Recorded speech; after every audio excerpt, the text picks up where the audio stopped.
El campanario maldito en la Ciudad de México. Las historias y leyendas que existen sobre los conventos son innumerables.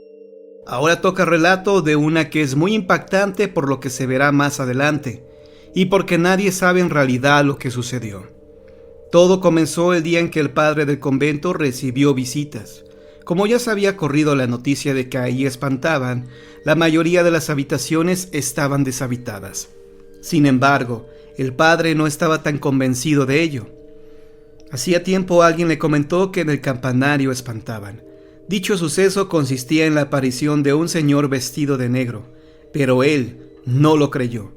Esa noche recibía a personas muy importantes del ámbito religioso, y era necesario alojarlos en las mejores habitaciones. Pero cuando llegaron las personas, notó que entre ellas había alguien a quien no esperaba, lo cual, por supuesto, no le importó. Al contrario, se sentía muy a gusto con su visita. Las horas pasaron entre plática y plática, por lo que se acercaba la hora de irse a dormir. Para entonces, el padre ya tenía resuelta la forma en que se quedarían. La habitación que él ocupaba se la dejaría a la persona que llegó sin previo aviso, mientras él se dormiría en el campanario. Así lo pensó y así lo hizo. Pronto llegó la hora en que se desearon que pasaran buenas noches, y el padre se llevó su ropa de dormir al campanario, las cuales se componían solo de un par de cobijas. Las horas transcurrieron como de costumbre, lo que lo hacía pensar que todo lo antes dicho eran simplemente supersticiones. No había nada a qué temerle. Esa noche el viento estaba soplando como de costumbre, solo que en cuanto dieron las 12, empezó a rociar el aire. No pasaron más de 2 minutos cuando se dejó oír un grito aterrador. Todos los visitantes se levantaron de golpe pensando que algo le acontecía al padre. En vano fueron sus intenciones de subir al campanario porque el padre ya estaba abajo. No le costó demasiado trabajo detenerlos. El padre, además de presentar un gesto de horror, los cabellos blancos, sus manos le temblaban y la voz apenas si le salía. ¡Padres! ¡Padres! ¡No vayan arriba! ¡No vayan arriba!, decía con temor. Nadie alcanzaba a comprender lo que estaba pasando. El padre no decía palabra alguna. Solo se exaltaba cuando alguien mencionaba que iría a inspeccionar. Cuando por fin lograron calmarlo, solamente dijo: ¡Cierren el campanario! ¿Qué?, preguntaron todos. ¡Que cierren el campanario! No les diré qué fue lo que vi, pero quiero que cierren el campanario. Estas palabras fueron cumplidas como órdenes, pues nadie de los presentes ante tal escena se sintió capaz de contradecirlo. El padre finalmente falleció sin revelar qué fue lo que vio aquella noche en que sus cabellos se le blanquearon. Todos los que lo conocían siempre se preguntaron cuál fue la causa de su decisión, el porqué de cerrar el campanario dejando enmudecida a la iglesia. Pero nadie, ni con el paso de los años, pudo resolver el misterio. De todos era sabido que aquel padre era un hombre muy valiente, una persona que no se dejaba doblar por nada. Los años han pasado y el padre se llevó a la tumba el secreto. En cuanto al campanario, nadie lo ha vuelto a abrir por respeto a la decisión del padre, quien se encargó de que todos le prometieran que nunca más abrirían ese lugar. Y si a usted ya le nació la duda de saber cuál es la iglesia, solo le voy a recomendar que para saberlo, vaya al centro a la hora en que se ofician las misas y descubra por usted mismo cuál es la iglesia que no repica sus campanas. Estoy seguro que esa es la iglesia que tiene el campanario maldito.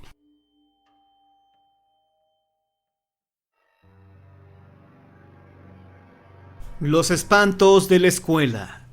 En un edificio que había estado abandonado durante más de 25 años, un día pusieron una escuela secundaria.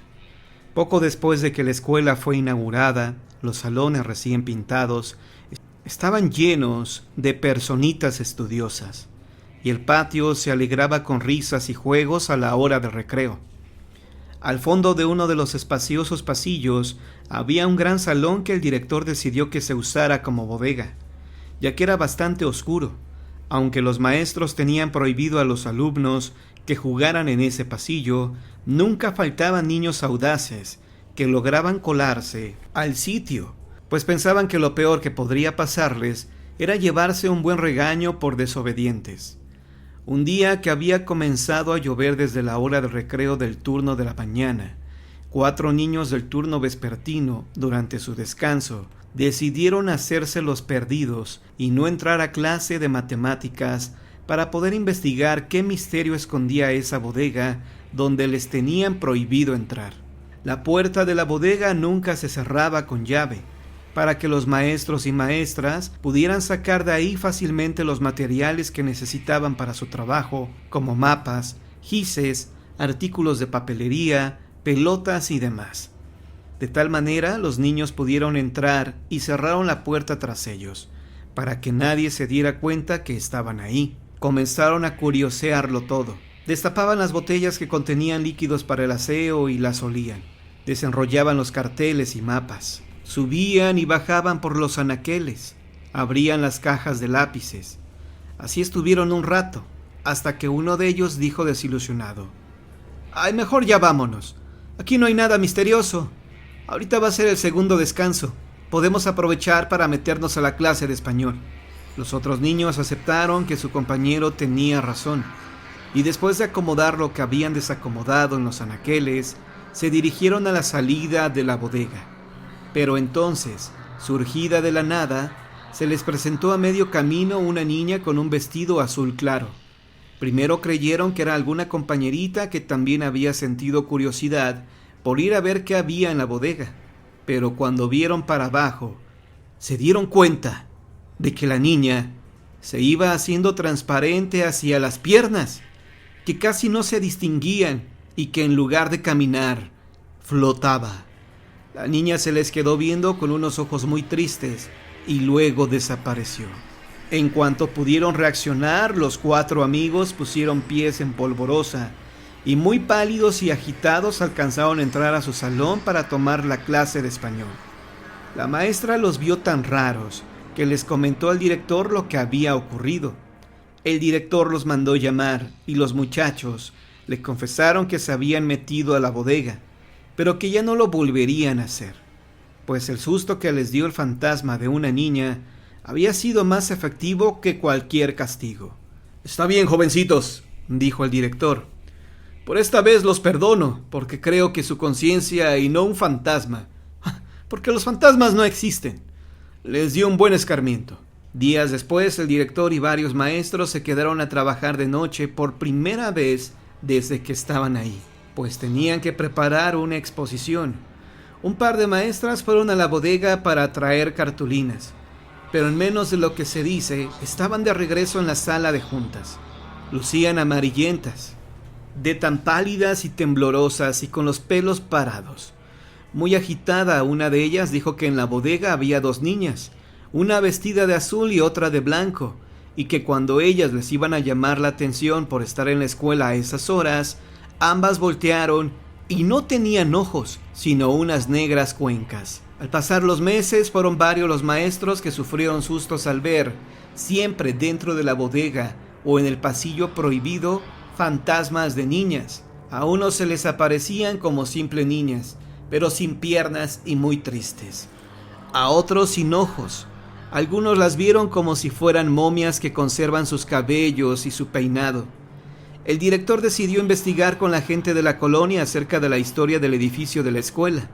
Los más ancianos le dijeron que hacía como 30 años, donde ahora era la secundaria, había sido un hospital, y que un doctor que se volvió loco porque su hijita se enfermó y no pudo salvarla, por las noches iba al panteón y desenterraba cadáveres de niñas, que iba coleccionando en su laboratorio. «El laboratorio estaba ahí, donde ustedes tienen ahora la bodega de materiales», le comentó un anciano. «Todo un año estuvo el doctor robándose el cadáver de una niña cada mes, justo el día en que era el aniversario del fallecimiento de su hijita, hasta que lo descubrió la policía. El doctor fue llevado al manicomio, su esposa se cambió de casa y los cuerpos de las niñas fueron incinerados. pues ya estaban muy descompuestos. Con esto que usted me cuenta, señor director, confirmo que lo que la gente decía acerca de que ese edificio estuvo abandonado tanto tiempo, porque ahí espantaban, ahora sé que es verdad.